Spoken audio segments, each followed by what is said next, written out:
पंढरपूर हे तीर्थक्षेत्र आहे. या ठिकाणी येणाऱ्या भाविकांची संख्या देखील मोठी आहे.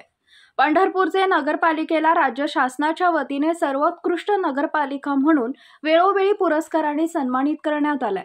मात्र सर्वोत्कृष्ट नगरपालिका म्हणून राज्यात टेंभा मिरवणाऱ्या पंढरपूरच्या नगरपालिकेला पहिल्याच पावसाने त्यांच्या निष्क्रियतेचे वाभाडे काढलेत.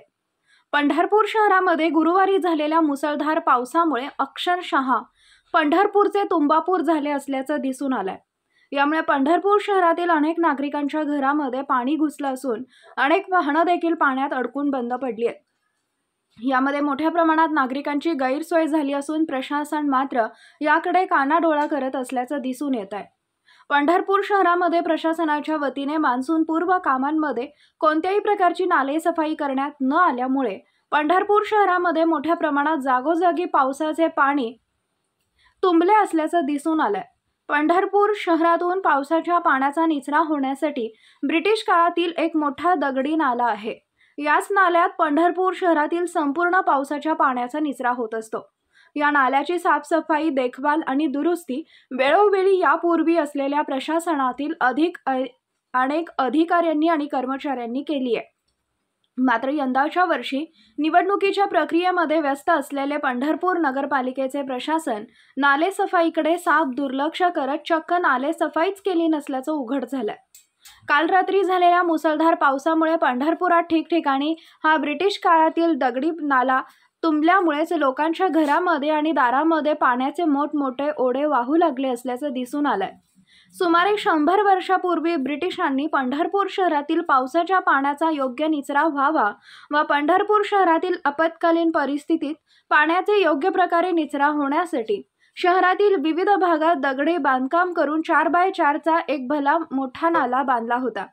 या नाल्याचा उगम पंढरपूर शहरातील प्रमुख मार्ग व स्टेशन रोड पासून सुरू होऊन चप्पल लाईन पासून पंढरपूर शहरातील अनेक भागातून जाऊन सकल भागातील पाण्याचा निचरा करण्यासाठी याचा वेळोवेळी वापर केला जात होता व आजही हा नाला पावसाळ्यात पावसाच्या पाण्याचा निचरा करण्याचं काम करतो. त्यामुळेच या नाल्याची वेळोवेळी साफसफाई आणि स्वच्छता तसेच देखभाल दुरुस्ती करण्याचं काम तत्कालीन मुख्याधिकाऱ्यांनी करून पंढरपूरमध्ये मोठ्या प्रमाणात जलसंकट येऊ नये याची काळजी घेतली होती. मात्र गेल्या काही वर्षांमध्ये पंढरपूरच्या मुख्याधिकारी पदाचा पदभार स्वीकारल्यानंतर तत्कालीन मुख्याधिकारी अरविंद माळी आणि सध्याचे मुख्य अधिकारी डॉक्टर प्रशांत जाधव यांनी मात्र नालेसफाईकडे साफ दुर्लक्ष केलं असल्याचं दिसून येत आहे. त्यामुळे पंढरपूर शहरातील नाले आणि गटारी तुंबल्यामुळे तसेच ब्रिटिश काळातील नाल्यातून पाण्याचा योग्य निचरा न झाल्यामुळे नागरिकांना मोठा मनस्ताप सहन करावा लागत आहे. काल रात्री 131 मिलीमीटर झालेल्या पावसामुळे पंढरपूर शहरामध्ये जागोजागी तळं साचलं असल्याचं दिसून आलंय. त्यामुळे पंढरपूरचे नगरपालिका प्रशासन नागरिकांच्या आरोग्याच्या हितासाठी कितपत जागरूक आहे याची देखील प्रचिती पंढरपूरकरांना आली आहे.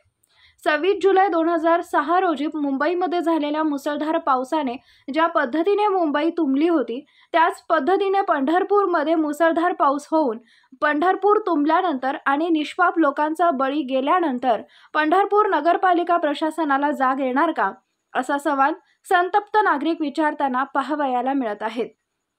पंढरपूर हे तीर्थक्षेत्र आहे. पुढील महिन्यात या ठिकाणी लाखोंच्या संख्येने भाविक येणार आहेत.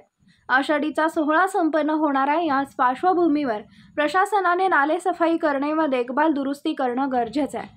अन्यथा आषाढी यात्रेमध्ये एखादा मोठा पाऊस झाल्यास याचा त्रास भाविकांना देखील सहन करावा लागणार आहे.